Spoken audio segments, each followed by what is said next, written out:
अस्सलाम वालेकुम dear students, I am your teacher Syed Wasim Abbas Kazmi. आज हम लेक्चर नंबर 11 का आगाज़ करेंगे। आज के हमारे लेक्चर का टॉपिक है melting point and boiling point. देखिए, मेल्टिंग एंड बॉइलिंग पॉइंट जो किसी एलिमेंट का होता है वो उसके इंटरमॉलिक्यूलर फोर्सेस को इंडिकेट करता है कि उसमें इंटरमॉलिक्यूलर फोर्सेस स्ट्रॉन्ग हैं या वीक हैं। बेशक वो एटम जो है वो किसी मॉलिक्यूल की फॉर्म में एग्जिस्ट करता हो या किसी कंपाउंड की फॉर्म में एग्जिस्ट करता हो, किसी भी तरह की फॉर्म में हो, तो वो जो उसका मेल्टिंग एंड बॉइलिंग पॉइंट है वो उस एलिमेंट के एटम्स की इंटरमॉलिक्यूलर फोर्सेस के बारे में हमें एक्सप्लेन करता है। अब मेल्टिंग एंड बॉइलिंग पॉइंट जो है वो ग्रुप्स और पीरियड्स में उसकी वेरिएशंस थोड़ी मुख्तलिफ है। जैसे मिसाल के तौर पे हम बात करेंगे variation with in a group. Her group में इसकी वेरिएशन डिफरेंट है और मोस्टली इसकी जो वेरिएशन डिफरेंट हमें नज़र आती है वो आती है ग्रुप्स में मेटल्स और नॉन मेटल्स के दरमियान में डिफरेंटली ये बिहेव करता है। जैसे फॉर एग्जांपल आपको नज़र आ रहा होगा, ये जो हमने आपके सामने ग्राफ बनाया ये आपकी बुक में भी गिवन है, इसको भी गौर से देखिए। इस ग्राफ में एटॉमिक नंबर यहाँ पे इंक्रीज़ हो रहा है और ये मेल्टिंग पॉइंट जो है वो यहाँ पे इंक्रीज़ हो रहा है। अगर हम देखें तो अगर हम डाउन द ग्रुप जाएँ, जैसे ये ग्रुप 2 के एलिमेंट्स हैं beryllium, magnesium, calcium, strontium, barium, radium, तो डाउन द ग्रुप अगर जाएँ तो मेल्टिंग एंड बॉइलिंग पॉइंट में कमी आती नज़र आ रही है, बढ़ता हुआ नज़र नहीं आ रहा। क्यों कमी आती है इसके अंदर? वजह ये है कि ग्रुप 1 हो गया या ग्रुप 2 हो गया, इसके जो एलिमेंट्स हैं जैसे मैंने यहाँ पे आपको बनाया कि दिए भी हैं नोट्स, ग्रुप 1 और ग्रुप 2 एलिमेंट्स जो हैं इनके अंदर ज़्यादातर मेटल्स होते हैं और मेटल्स के अंदर होती है मेटालिक बॉन्डिंग।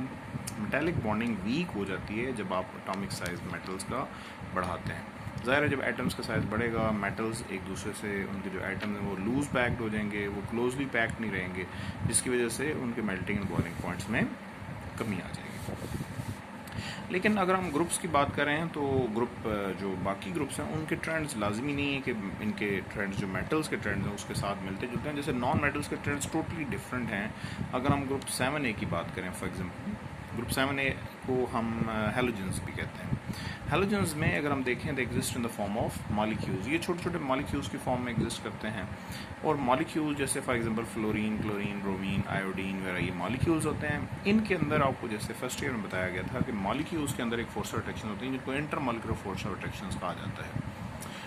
और चूँकि ये सारे नॉन पोलर मॉलिक्यूल्स होते हैं और इसलिए इनके अंदर जो फोर्स ऑफ अट्रैक्शन होती हैं उनको हम लंडन डिस्पर्शन फोर्सेस कहते हैं। और लंडन डिस्पर्शन फोर्सेस में इंक्रीज़ आ जाता है जब आप साइज ऑफ द एटम्स को बढ़ा देते हैं। तो इस लिहाज से अगर देखा जाए तो चूँकि ये आपके melting and boiling point of halogens जो हैं ये इंक्रीज़ करते हैं। ये आप देख रहे हैं, ये दो मैंने पीक्स बनाई हैं, एक ऊपर जा रही है और एक उससे नीचे है, ये दोनों ऊपर जा रही हैं। नीचे वाली जो ये वाली लाइन है ये मेल्टिंग पॉइंट्स को शो कर रही है और ये ऊपर वाली बॉइलिंग पॉइंट्स को शो कर रही है। सो हैलोजेंस में melting and boiling points increase करते हैं, जबकि जो आपके ग्रुप 1 एंड ग्रुप 2 एलिमेंट्स हैं उनमें वो डिक्रीज़ करते हैं। ठीक है बच्चों, तो मेल्टिंग एंड बॉइलिंग पॉइंट्स के हमने ट्रेंड्स थोड़े से देखे। अब हम इसके ट्रेंड्स देखेंगे पीरियड्स के अंदर। पीरियड्स के अंदर तो इनके ट्रेंड्स थोड़े से और ज़्यादा डिफरेंट हैं अगर आप इनको गौर से देखें। ये मैंने आपके सामने शॉर्ट पीरियड को थोड़ा सा बनाने की कोशिश की। शॉर्ट पीरियड जैसे पीरियड नंबर 1 तो खैर बहुत ही शॉर्ट है। Period number 2 and 3 are called short periods. इनमें एलिमेंट्स 8 होते हैं और फिर आगे जब जैसे जैसे आप जाते जाते हैं 4 एंड 5 वो लॉन्ग पीरियड्स हैं, उनके अंदर फिर भी जो ट्रेंड्स हैं वो मज़ीद ज़्यादा कॉम्प्लिकेटेड हो जाते हैं। ये आपके सामने मैंने शॉर्ट पीरियड बनाया है। सबसे पहले हाइड्रोजन, फिर हीलियम, फिर लिथियम, बेरिलियम, बोरॉन, कार्बन, फिर ये नाइट्रोजन, ऑक्सीजन, फ्लोरीन, फिर ये जो है नियॉन, फिर उसके बाद sodium, magnesium, aluminium, silicon, phosphorus, sulphur. ये आपके सामने 2 एंड 3 पीरियड्स को मैंने बनाने की कोशिश की है। आप एक चीज़ नोट कर रहे होंगे कि जैसे जैसे हम हाइड्रोजन हीलियम से ऊपर जाते हैं, यानी पीरियड में अक्रॉस द पीरियड मूव करते हैं, तो पीरियोडिक टेबल में ये जो melting and boiling points increase करते हैं और ये जाते हैं ग्रुप 4 तक, कार्बन तक ये इंक्रीज़ करते हैं, फिर डिक्रीज़ कर जाते हैं। और नाइट्रोजन, ऑक्सीजन, फ्लोरीन में ये तकरीबन सेम ही इनका ट्रेंड नज़र आता है। इसकी क्या वजह है? देखें, हाइड्रोजन और हीलियम को तो छोड़िए, ये तो गैसेज हैं।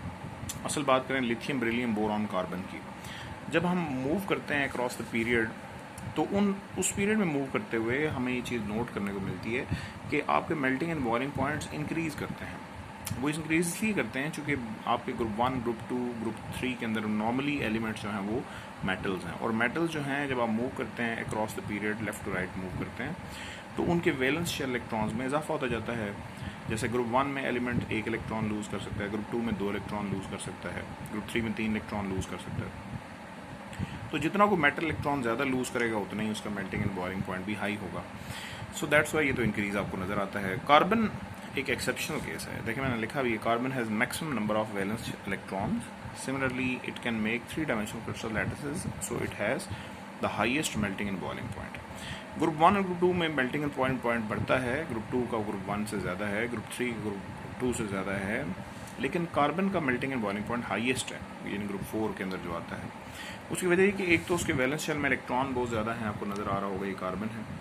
दूसरा, कार्बन डायमंड की फॉर्म में एग्जिस्ट करता है नॉर्मली, और डायमंड जो आपको पता है कि उसमें 3 डायमेंशनल क्रिस्टल लैटिस है, वो मैंने फर्स्ट ईयर में आप बच्चों को बताया भी था, उसको स्ट्रक्चर बना के उसकी बॉन्डिंग इतनी स्ट्रॉन्ग है कि उसको ब्रेक करना बहुत मुश्किल है, इसलिए मेल्टिंग एंड बॉइलिंग पॉइंट उनके हाईएस्ट है। फिर जब आते हैं ना ग्रुप आप सॉरी पीरियड में आप जब मूव करते हैं, when you come to group number 5 में जैसा नाइट्रोजन है, 6 में ऑक्सीजन है और 7 में फ्लोरीन है, तो इसमें जब आप आते हैं अलॉन्ग द पीरियड जब आप मूव करके आते हैं तो ये सारे नॉन मेटल्स हैं, और नॉन मेटल्स में आपको पता है कि एक ही टाइप की वैन डर वाल्स फोर्सेस होती हैं, उनको हम लंडन डिस्पर्शन फोर्सेस कहते हैं, और वो तकरीबन सेम ही ट्रेंड है, इसलिए उनके अंदर कोई खातर ख्वाह कमी बेशी आपको नज़र नहीं आती। फिर ये जब आप आते हैं नियॉन ज़ाहिर है ये तो ग्रुप उसी के अंदर आता है, पीरियड नंबर 2 में आता है। फिर पीरियड नंबर 3 यहाँ से शुरू होता है, sodium, magnesium, aluminium, silicon, again ये बढ़ते हैं melting and boiling point. Silicon group 4 का मेंबर है, जैसे कार्बन है, ये भी आपको पता है 3 डायमेंशनल स्ट्रक्चर्स बनाता है, इसके अंदर भी वैलेंस शेल में 4 इलेक्ट्रॉन है। फिर नीचे आते हैं तो फिर वो ये सेम फास्फोरस, सल्फर, क्लोरीन, ये सारे आर्गॉन, ये सारे नॉन मेटल्स हैं, और ये सारे छोटे छोटे मॉलिक्यूल्स की फॉर्म में एग्जिस्ट करते हैं बेटा। सो इस तरह हमने देखा ये कि ग्रुप 1 एंड ग्रुप 2 में मेल्टिंग एंड बॉइलिंग पॉइंट बढ़ता है, ग्रुप 4 तक इसके अंदर इंक्रीज आता है। फिर ग्रुप 5, 6, 7 में मेल्टिंग एंड बॉइलिंग पॉइंट में कोई खातिर ख्वाह कमी बेशी नहीं होती, चूँकि ये सारे के सारे इंटरमॉलिक्यूलर फोर्सेस में वीक होती हैं, that exist in them and they are basically they have weak melting and boiling points. तो इनके स्मॉल कोवलेंट मॉलिक्यूल्स होते हैं रेदर देन 3 डायमेंशनल लैटिसेस, ये छोटे छोटे मॉलिक्यूल्स एग्जिस्ट करते हैं ग्रुप 5, 6 एंड 7 में, दैट्स वाई उनके मेल्टिंग एंड बॉइलिंग पॉइंट्स के ट्रेंड जो हैं वो एक जैसे होते हैं। So this is all what we have today for lecture number 11. हम इसके बाद lecture number 12 में डिस्कस करेंगे ऑक्सीडेशन स्टेट्स क्या होती हैं। So thank you very much. बहुत शुक्रिया, अल्लाह हाफ़िज़।